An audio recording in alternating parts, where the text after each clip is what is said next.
Pertanyaan barunya sekarang, apakah negosiasi tahap 2 antara Amerika Serikat dan Iran bakal terjadi?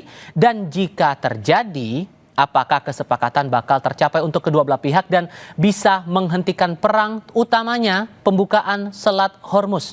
Kami akan diskusikan ini bersama dengan para narasumber. Di studio Kompas TV sudah bergabung pengamat Timur Tengah Zulfan Lindan. Pak Zulfan, apa kabar Pak? Baik. Terima kasih sudah datang ke studio Kompas TV. Sementara lewat sambungan dalam jaringan sudah bergabung juga pakar hubungan internasional dari Universitas Parahyangan Jawa Barat, Julius Purwadi. Pak Julius dengan Tifal, selamat malam Pak. Selamat malam, Mas Tifal. Terima kasih sudah bergabung bersama kami dalam diskusi kali ini.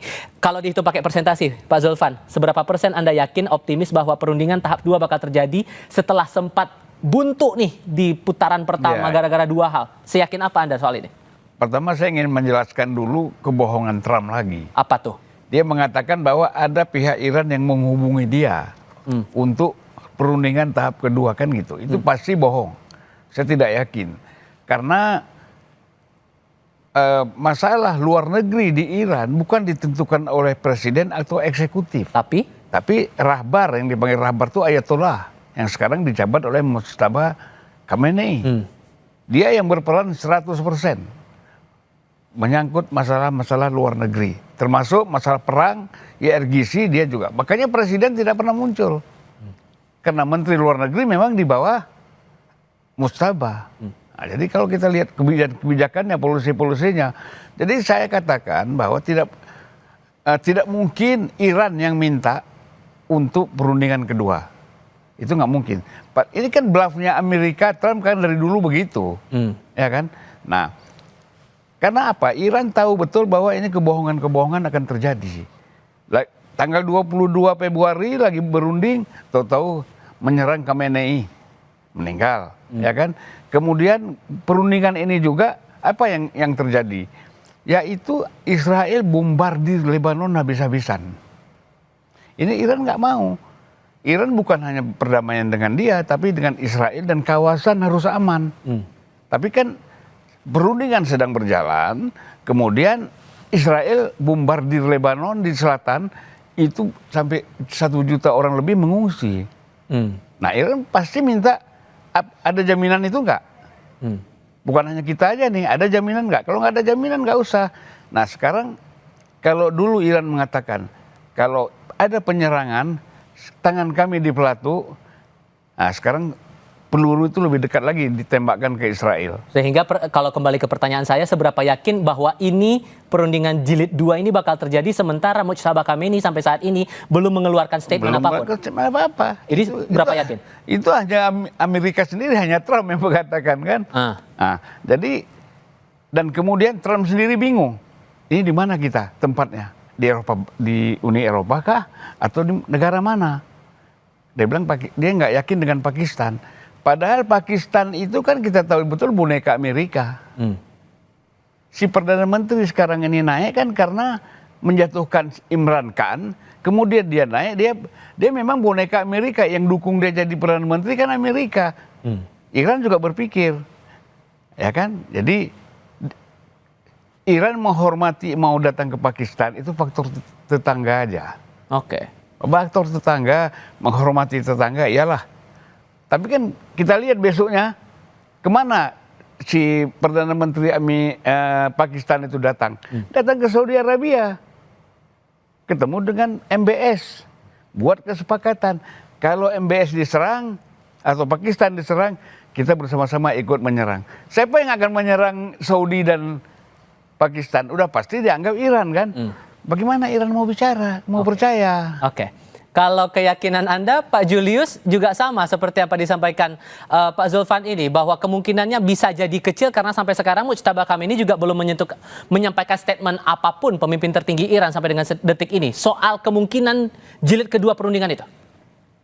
Ya, kalau pandangan saya, Iran akan melihat 1%, Mas Tifal. Jadi kemungkinan itu 1% untuk perundingan tahap kedua. Sementara dari perspektif Amerika Serikat 99%. Jangan khawatir, pada perundingan pertama sebetulnya posisinya kurang lebih sama. Bahwa sangat kecil kemungkinan Iran mau berunding. Tapi pada waktu itu kan ada lobby Pakistan melalui lobby China melalui Pakistan untuk meyakinkan Iran Dan yang 1% bisa berubah jadi 100%. Nah, kenapa saya bilang 1%? Tentu saja menunggu sampai besok hari gitu, atau lusa. Tentu saja dari delegasi Iran ketika perundingan gagal, dia masih menyampaikan ada ruang untuk diplomasi yang terbuka. Lebih dari itu, resiko untuk berperang jauh lebih besar ya. Opsi yang lain selain perundingan kan berperang. Dan berperang biayanya lebih besar secara ekonomi, secara politik. Kita harus berhitung juga nyawa yang nanti akan jatuh di kedua belah pihak. Termasuk kehancuran infrastruktur sipil di Iran, jembatan, pusat tenaga listrik gitu ya. Itu kan sudah disampaikan oleh Trump. Jadi dalam hal ini 1% itu termasuk satu hal yang sangat signifikan. Tapi kita lihat besok ya Mas Tifa ya, Mas Sulvan ya. Moga-moga yang 1% bisa berubah gitu. Hanya tergantung lobby-lobby detik-detik hari ini sampai kita besok. harus aminkan. Karena dampaknya kan udah global sekali kan seperti ini. Cuman begini, Pak Julius, kalau Anda menangkap sejauh analisis Anda, nuansa kebatinan secara diplomatik antara dua belah pihak Iran dan AS ini dengan munculnya rencana buat negosiasi jilid 2 ini siapa yang paling butuh sebetulnya? Dua-duanya butuh ya. Dua-duanya butuh gitu. Yang pasti pertama kebutuhan Amerika Serikat terkait dengan Selat Hormuz. Itu satu ya, selain daripada soal pengayaan uranium. Sekarang kan bergeser ya dari pengembangan kapasitas membangun persenjataan nuklir gitu, tapi sudah dipersempit ke pengayaan uranium. Jadi pengayaan uranium pun kan nggak boleh gitu ya, tidak boleh gitu di berbagai macam level. Kalau kita lihat dulu kesepakatan tahun 2015 kan masih bisa ya, masih diizinkan kesepakatannya itu sejauh tidak untuk pengembangan senjata nuklir. Itu satu ya gitu, dan mungkin itu lebih sekalipun sulit ya, lebih mungkin dinegosiasikan daripada kalau kita bicara soal pembukaan Selat Hormuz nanti masa depannya seperti apa. Jadi dua isu ini akan menjadi sangat berat gitu ya. Tetapi kalau ditanya siapa yang butuh gitu, saya mungkin akan menyampaikan Amerika Serikat jauh lebih butuh gitu. Sekalipun hari ini sudah dilakukan blokade Selat Hormuz, tetapi Iran masih di atas angin, masih menguasai betul sepenuhnya Selat Hormuz. Jadi yang saya curigai kemarin ya Mas Sulvan, saya curiga bahwa perundingan memang gagal, tapi pada saat yang sama Amerika cukup waktu untuk mengirimkan kapal-kapal tempurnya, kira-kira sudah 12 sampai 15 kan sudah ada di sana, 10.000 personil juga sudah ada di sekitaran Teluk Oman gitu ya, dan Laut Arab gitu ya. Dan ini saya kira cukup amunisi Amerika Serikat untuk melakukan gertakannya gitu, termasuk memblokade tadi, tetapi belum bisa mengambil alih kontrol atas Selat Hormuz. Jadi di perundingan kedua saya kira Iran tetap akan di atas angin dan Amerika punya kebutuhan yang lebih besar untuk itu. Pak Zulfan, yakin apa kalau kemudian Hormuz ini akan dibahas di perundingan tahap 2, sementara yang runding tahap pertama aja ya buntu seperti ini, malah sekarang saling blokade begitu. Bagi Iran, posisi Selat Hormuz strategis itu sudah diputuskan sejak Ali Khamenei belum meninggal. Kan? Dia mengatakan ini kekuatan kita. Katakanlah ini harta kita. Kekuatan kita yang paling penting itu adalah Selat Hormuz. Bagaimana Iran dan eksekutif Iran tidak berani menentang keputusan Ali Khamenei yang sekarang digantikan oleh Mojtaba Khamenei. Itu fatwa, kan itu. Putusan itu fatwa, eksekutif tidak berani menentang itu. Ikuti saja apa yang kecuali kalau Mojtaba merubah. Boleh kalau dia kan, karena dia pengganti. Kalau presiden nggak bisa. IRGC ya nggak bisa, dia tunggu perintah aja, serang, berhenti. Nah, jadi kita harus melihat juga latar belakang. Apakah Iran menyerah?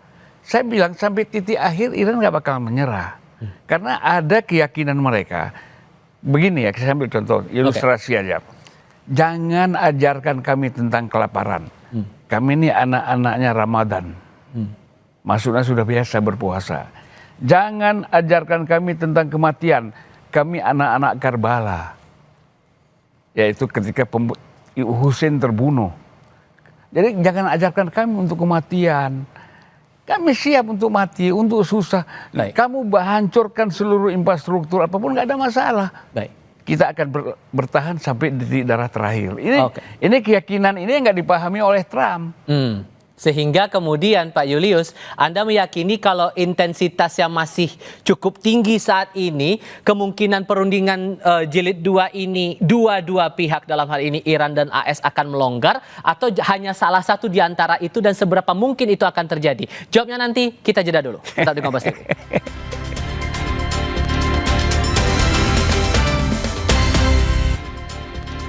Mas Julius, saya terpikir begini, kalau melihat pernyataan Presiden Trump beberapa kali soal Selat Hormuz yang terkesan tidak konsisten, ada memilih untuk tidak memikirkan itu lagi, terus tiba-tiba berubah lagi, pasukan diarahkan untuk mendekat ke Selat Hormuz, kemudian blokade, tarik ulur semacam ini nih, posisinya akan bagaimana kalau di perundingan nanti menurut Anda?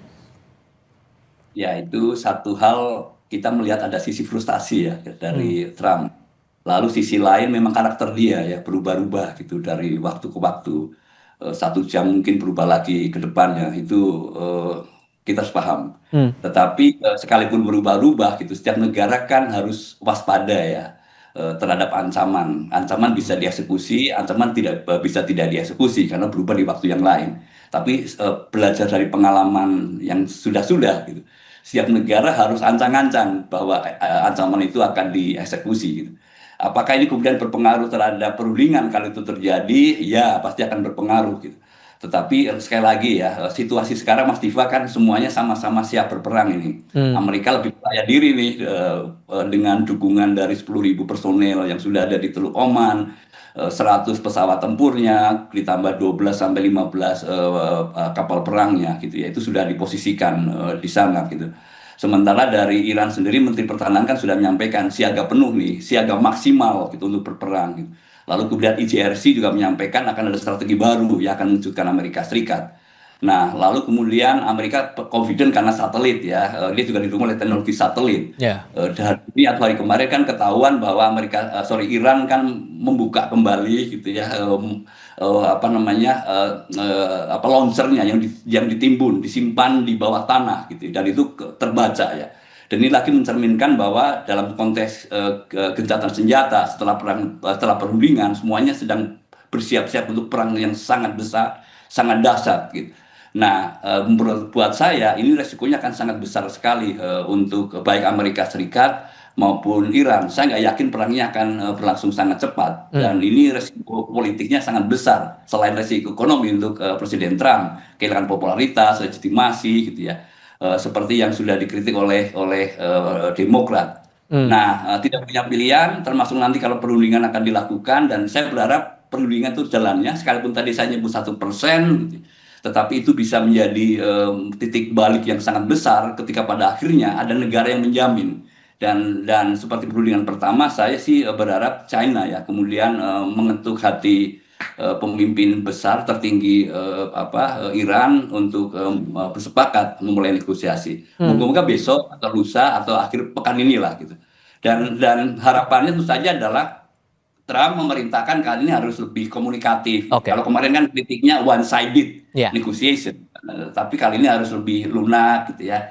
Jadi kalau kemarin posisinya maksimalis, sekarang harus diturunkan lagi ya target capaiannya. Pak Zulfan, Anda yakin juga bahwa nanti akan ada peran Tiongkok seperti yang disampaikan analisisnya Pak Julius itu tadi, atau jangan-jangan ada pihak lain yang juga ikut turun tangan di situ? Jadi saya ingin sebelum perundingan ini ya, ketika kira-kira 2 minggu yang lalu ada tulisan dari mantan Menteri Luar Negeri Iran sebelum Araghchi ini pada periode presiden yang lalu, kabinet yang lalu, itu dia menyarankan kalau ada perundingan-perundingan, kesempatan-kesempatan antara pihak-pihak yang bersengketa itu dimanfaatkan. Karena posisi Iran sekarang kan sebenarnya sudah di atas angin. Oleh karena itu, kalau ada perundingan itu harus dimanfaatkan oleh Iran. Itu saran dia sebagai mantan Menteri Luar Negeri. Tetapi kan persoalannya ketika itu dibawa ke dalam kabinet, kemudian disampaikan kepada pemimpin tertinggi, kan itu lain lagi. Ini kan masalahnya pemimpin tertingginya kan bicara dari segi teologi. Sementara di sini lagi bicara dari segi taktik dan perang kan. Nah, bagaimana mensinergikan kedua ini sehingga menjadi satu, menjadi kekuatan, sehingga itu bisa terjadi apakah perundingan. Tentu saya kira Iran kan mereka ada satu ajaran ya, Imamul Hujah namanya. Artinya bahwa kalau Cina memang bisa menyelesaikan ini, kenapa tidak kita ajak? Kalau Rusia memang bisa, atau Inggris, negara-negara lain memang bisa membantu untuk menciptakan perdamaian, kita siap. Yang logis menurut Anda cukup Tiongkok saja atau ada peran negara lain juga ikut turun di Ini sini? kan kalau Tiongkok saja, ini kan Tiongkok ada ketegangan dengan Amerika. Iya kan? Dia seolah-olah Tiongkok ini akan pro Iran, kan begitu lagi. Rusia juga gitu, sudah blok Iran. Jadi saya kira memang jangan negara-negara yang bermasalah dengan Amerika. Analisis Anda yang paling ideal? Ya misalnya Inggris, ya UK, itu bisa. Atau Italia, Spanyol. Spanyol juga nggak bisa terlalu keras. Ya, sudah terang-terangan juga sudah menyatakan sikap. Ya mungkin bisa lah Jerman, kan itu fasilitator aja, bukan menentukan mereka. Kan baik tempat atau segala macam. Jadi nggak masalah menurut saya. Oke, tapi pertanyaan barunya gini Pak Julius, apakah kemungkinan kalau terjadi ini perundingan jilid 2-nya, dua pihak dalam hal ini Iran dan AS akan melonggarkan egonya masing-masing atau justru hanya salah satu di antara itu? Ya, secara teori perundingan bisa berjalan kalau masing-masing menurunkan ego gitu. Nah, persoalannya apakah isunya bisa gitu ya, bisa mendorong menurunkan ego gitu. Mungkin nggak ada ruang-ruang itu gitu. Nah, kalau saya melihat harusnya mungkin ya, harusnya ya. Dan kita punya banyak pembelajaran yang sangat baik dalam sejarah perundingan, termasuk perundingan Amerika Serikat dengan Iran di tahun 2015, yang akhirnya Iran bisa Amerika Serikat bisa menerima Iran mengembangkan pengayaan nuklir dengan level yang sangat rendah gitu ya. Tetapi komitmen paling utama adalah tidak untuk persenjataan nuklir. Itu kan pada akhirnya. Nah, saya berharap sih di dalam perundingan kedua jika itu terjadi turunkanlah itu gitu. Nah, mungkin secara prinsip dulu apakah bisa disepakati. Nah, kalau kita melihat pada masa lalu sebenarnya sudah ada kesepakatan yang pernah dibuat, pengayaan nuklir oke, tetapi sangat pada level yang sangat rendah gitu. Atau bayangan saya suspension, ini kan word of choice, choice of words ya, pilihan kata-katanya, suspension itu artinya penundaan, tidak boleh sama sekali dalam jangka waktu tertentu untuk melakukan pengayaan nuklir. Nah, saya sudah mendengar ada diskusi tentang ini gitu. Sekarang berapa lama penundaannya? Amerika Serikat pasti akan meminta sepanjang mungkin ya, 20 tahun atau lebih gitu minimal. Sementara Iran pasti akan minta 5 tahun. Nah, kalau secara prinsip pengayaan uranium boleh gitu, lalu kita bisa bicara teknis, itu berikutnya.